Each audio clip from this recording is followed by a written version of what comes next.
For the first time in history, Ghana saw the formation of a minority government after the 2011 elections. Donald Ramotar became president. Even though his party had control of the executive, the opposition had control of the legislature.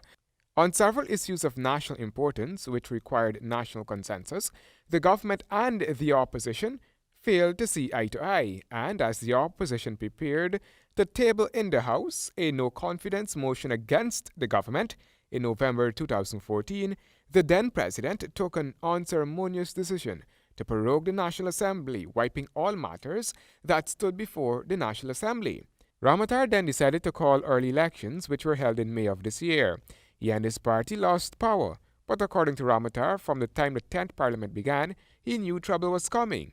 He said the first sign of distrust appeared when the opposition vacillated on an agreement on the increase of electricity rates for Linden.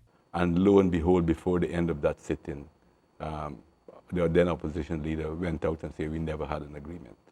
Although we had their handwriting on the paper that we had, that they had agreed, they made corrections on Sam Hines' notes, and we have that document. So that was what dashed my hopes at that point in time, that it was very difficult to have agreements and have them hold. And then you know what happened subsequently. Following that, Ramotar said he began having reservations on the sincerity of the opposition. Fast forward to the prorogation. Ramotar made that decision with the aim of preempting the opposition's move, but that proved costly in the end. Even if they still insisted on going ahead with their no confidence motion, in the interest of the country, and Milo was one of the stuff, the anti-money laundering bill, which was going to be affecting the people badly. Mm-hmm. I thought that if you were looking at it, if they were looking at, and I had to work on that assumption, although I must admit I was wrong after, that they were going to look at national interests. And I didn't think that they will want to affect the national interest. And that is why I thought that they would have wanted to pass the anti-money laundering bill. Ramotar recalled having a meeting with then opposition leader David Granger. He said that at that time the opposition leader was pushing for local government elections, while no confidence motion talks were high. The former president felt that there was not much of a choice. He was committed. So I said, well, you can't have it in cake and bake.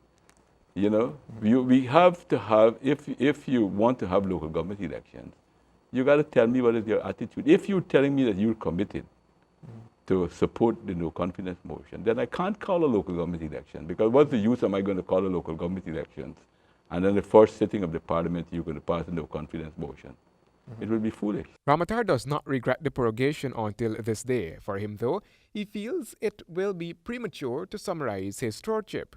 During your tenure and now you're out, are there much regrets about the things that you did and the things that you didn't do? Well, I think it's a little bit too early for me to make that assessment. I think we need, because there's still a lot of emotions involved in many, and I need to be more objective in making it. I don't want to just make a statement purely on the basis of emotions and things like that. So I think it's a little bit too early to make that kind of an assessment. Maybe, of course, there will always be things you could do better. Ramotar believes that during his tenure, he had too much hanging over him. Handel Duncan, HGP Nightly News.